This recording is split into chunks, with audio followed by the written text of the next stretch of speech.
नमस्कार मंडळी, पुन्हा एकदा आपल्या नवीन एका व्हिडिओमध्ये आपल्या सर्व खवय्यांचे अगदी मनापासून स्वागत करते। तर पहा, आज आपण बनवणार आहे ते म्हणजे मसूरची भाजी। आता झटपट होणारी ही मसूरची भाजी पहा, आपल्याला इथे मसूर ना अजिबात भिजत वगैरे घालायची गरज नाही, झटपट बनवतोय आणि अगदी झटपट बनवल्यामुळे थोड्याशा वेगळ्या पद्धतीने बनवतोय, पण खायला म्हणाल तर अगदी अख्खा मसूर ज्या पद्धतीने आपण बनवतो अगदी चव तशीच, फक्त आपल्याला इथे भिजवायचं नाही। त्यामुळे पाहू शकतात अगदी झटपट आपण बनवू शकतो टिफिनसाठी सुद्धा आणि अगदी चविष्ट चवदार। एक वेळा का तुम्ही या पद्धतीने बनवून पाहिली तर अगदी बघता क्षणी तुम्ही कधी एकदा खायला घेईन असं तुम्हाला होऊन जाईल। ज्याच्या तोंडाला चव नाही किंवा अगदी आजारी असेल माणूस तरी सुद्धा पहा, ही भाजी खाल्ल्यानंतर एक वेळा त्याची चव चाखली तर अगदी दुप्पट जेवेल एवढी भन्नाट होते। मग चला कुठेही न वेळ करता रेसिपीला सुरुवात करूयात। तर तिथे पहा, आपण इथे मसूर घेतलेले आहेत। आता हे मसूर आपण स्वच्छ पाण्याने पहा इथे 2-3 वेळा धुवून घ्यायचे आहेत। इथे सुरुवातीचं पाणी तुम्ही पाहिलं, आता जितक्या क्वांटिटीमध्ये तुम्हाला बनवायचे बघा तितकं तुम्हाला इथे मसूर घ्यायचं आहे। आता मी इथे 1 वाटी इतकं मसूर घेतलं होतं, अख्खे मसूर घेतलेत पहा इथे, आणि लगेचच पहा 3 पाण्याने स्वच्छ धुवून घेतलं। सुरुवातीचं पाणी तुम्ही बघितलं किती घाण होतं, म्हणजे आपण त्याला केमिकल्स लावलेले असतात बघा मार्केटमध्ये असताना, किंवा मग अगदी शेतातलं जरी असेल तर राखेत वगैरे घातलेलं असतं, त्याच्यामुळे 3 वेळा स्वच्छ धुवून घेतलं। नंतर पहा हळद घातलेली आहे थोडीशी, त्याच्यानंतर लसूण पाकळ्या घातल्या, कांदा घातलाय आणि टोमॅटो घातलेला आहे। तर अशा पद्धतीने पहा सर्व काही आपल्याला या ह्याच्यामध्येच घालून घ्यायचं आहे आणि शिजायला घालताना 1 ते 1.5 वाटी पाणी इतकं मी घातलेलं आहे।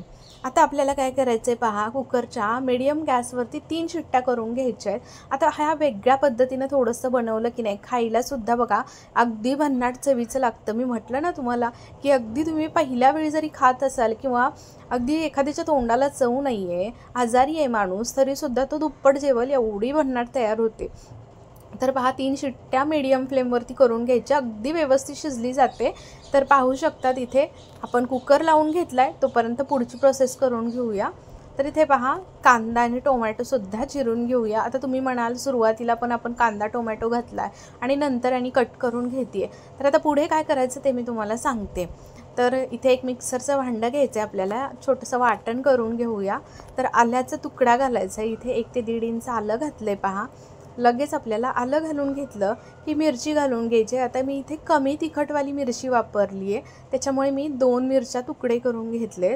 त्याच्यानंतर मी याच्यामध्ये परत 5 ते 6 लसूण पाकळ्या घातलेत, खोबरं घातलेलं आहे। आता इथे पाव वाटी इतकं खोबरं घातलेलं आहे। तर इथे लगेचच बघा कांदा घातला, 1 मीडियम साईजचा जो चिरून आपण घेतला होता तो घातला, टोमॅटो घातला आणि थोडंसं पाणी घालायचं आहे आणि अगदी छान अगदी स्मूथ अशी पेस्ट बनवून घ्यायची आहे। जितकी छान स्मूथ पेस्ट बनेल तितकं पहा आपली ही जी ग्रेव्ही बनणार आहे किंवा जो मसाला आपण बनवतोय तो अगदी स्मूथ असा बनेल आणि त्याच्यामुळे टेक्स्चरसुद्धा पहा भाजीला अगदी छान येतं। तर इथे आता पहा 3 शिट्ट्या झालेल्या होत्या आणि कुकरसुद्धा पूर्ण थंड करून घेतला। आता मी तुम्हाला दाखवते, अगदी छान असं 3 शिट्ट्यांमध्ये मीडियम फ्लेमवरती जर आपण मध्यम आचेवरती शिट्ट्या काढल्या की नाही व्यवस्थित अगदी मसूर शिजला जातो। अगदी इथे पाहू शकतात मस्त शिजलेला आहे, जास्त काही गीर झालेला नाही आहे किंवा कच्चासुद्धा कुठेही राहिलेला नाही। तर आता पहा इथे साईडला ठेवून देऊया आणि पुढची तयारी करून घेऊया। लगेचच कढईमध्ये तेल घालून घ्यायचं, भाजीसाठी जितकं आपल्याला तेल लागतं तितकं घालून घ्यायचं। आता याच्यामध्ये पहा कोणतेही खडे मसाले घालणार नाही आहे किंवा काहीही नाही, जो मसाला आपण बनवून घेतला होता तो मसाला फक्त तेलावरती छान अगदी भाजून घ्यायचा आहे पहा।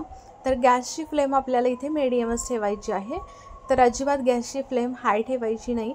हाय ठेवली तर बुडबुडे येतात, मग ते सर्व अंगावरती सुद्धा उडतात गरम गरम, आणि मग इथे तिथे उडले की सगळं काही खराब होऊन जातं, शिवाय मसालासुद्धा करपला जातो। तर त्यामुळे पहा अगदी मीडियम फ्लेमवरती पूर्ण याच्यामधलं जे आलं लसूण आहे त्याचा कच्चापणा दूर होईपर्यंत छान असं मसाल्यांना तेल सुटेपर्यंत परतवून घ्यायचं। एक 5 ते 6 मिनटं छान मसाला इथे परतवून घेतला। जर मिक्सरच्या भांड्यामध्ये थोडासा मसाला राहिला होता तर पहा मसाला छान व्यवस्थित तेल सुटावं म्हणून मिक्सरच्या भांड्यामध्ये काहीसं राहिलेला मसाला असतो त्याच्यामध्ये सुद्धा पाणी घालून ते सुद्धा याच्यामध्ये मिक्स करून घेतलं। आता मसालासुद्धा छान परतवून घेतला की लगेच आपल्याला त्याच्यामध्ये काही मसाले घालायचे आहेत पहा। त्याच्यामध्ये हळद पावडर अर्धा चमच घातलेली आहे, नंतर मिरची पावडर अर्धा चमच घातले, कांदा लसूण मसाला 1 चमच घातलेला आहे। आता इथे तुम्ही जे साठवणीचा जो तुमचा वर्षभराचा मसाला असतो तो वापरू शकतात।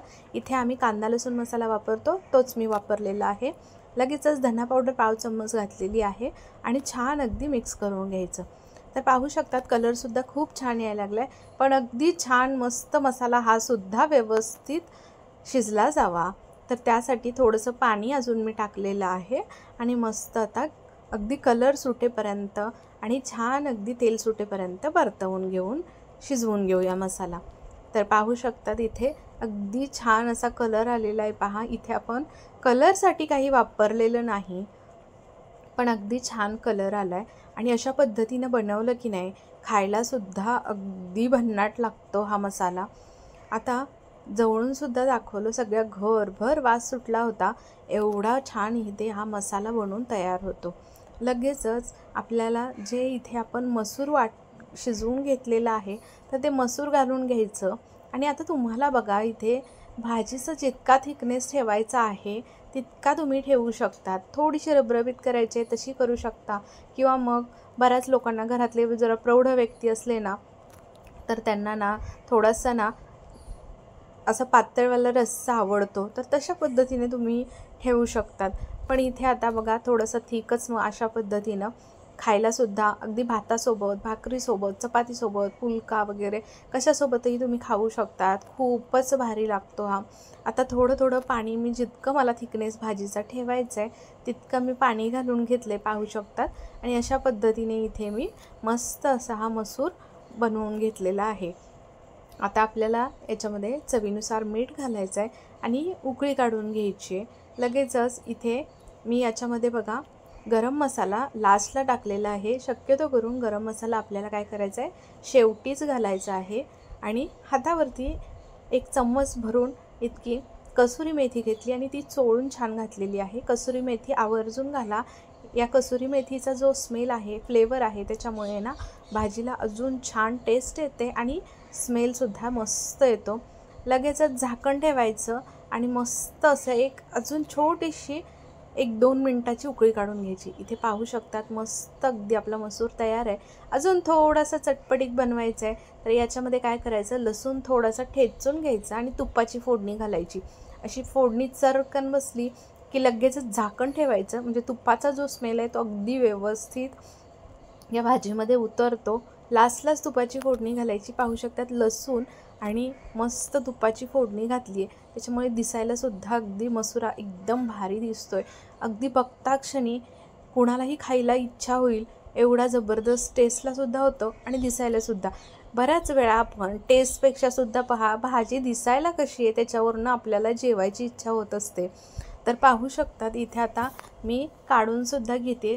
जर कोथिंबीर असेल तुमच्याकडे भरपूर सारी तर त्याच्यावरती मस्त अशी कोथिंबीर घालून घ्या आणि आपला हा इथे मसूर तयार झालेला आहे। अजिबात आपल्याला मसूर पहिला भिजवण्याची गरज नाही, झटपट तुम्ही या पद्धतीनं बनवू शकतात आणि नक्कीच सर्वजण आवडीनं खातील एवढा टेस्टी होतो। नक्की ज्यांच्या तोंडाला चव नाही किंवा बऱ्याच वेळा अख्खा मसुरा तर सर्वांना आवडतो, पण असं झटपट होणारा मसुरा नक्की एकदा बनवून पहा आणि तुम्हाला कशी वाटली रेसिपी झटपट होणारी ते मात्र मला जरूर कमेंटमध्ये कळवा। आणि विशेष म्हणजे आपली ही रेसिपी तुमच्या मित्रमैत्रिणी परिवारांमध्ये जास्तीत जास्तसुद्धा शेअर करा। आपले व्हिडिओ तुम्ही अगदी संपूर्ण पाहता त्याबद्दल खरंच खूप मनापासून धन्यवाद। अगदी जवळूनसुद्धा दाखवते, तुम्हाला टेक्स्चर आणि दिसण्यावरूनसुद्धा अंदाज आलाच असेल की किती टेस्टी झाला असेल ते। तर नक्की मला एक छानशी कमेंट करून सांगा। तुमच्या कमेंटची आहे ना मला खरंच उत्सुकता लागलेली असते। कधी कधी असंही वाटतं की बऱ्याच वेळा सर्वांनी सांगावं तुम्ही कुठून माझे व्हिडिओ पाहता, तर मी बऱ्याच वेळा सांगितलेलंसुद्धा आहे। तर जमेल तर नक्कीच ते सुद्धा कमेंटमध्ये लिहून मला पाठवा, तर बरं वाटेल। माझे व्हिडिओ कुठपर्यंत जातात हे सुद्धा मला ऐकायला। त्याच्याबरोबर पहा इथे अगदी चपाती भाजी गरमागरम असेल की हा अख्खा मसुरा घेऊन खायला भारी लागतो खूप। आता इथे ना मी स्कूलमधून यश आला होता तर पटकन असं मस्त रेडी केला गरमागरम भात आणि अख्खा मसुरा आणि त्याला भरवलं. त्याला खूप जास्त आवडला, काहीतरी वेगळ्या पद्धतीनं मस्त वाटलं त्याला सुद्धा. माझ्या या पद्धतीनं एकदा नक्की बनवून पहा आणि जरूर मला कळवा तुम्हाला कशी वाटली ते.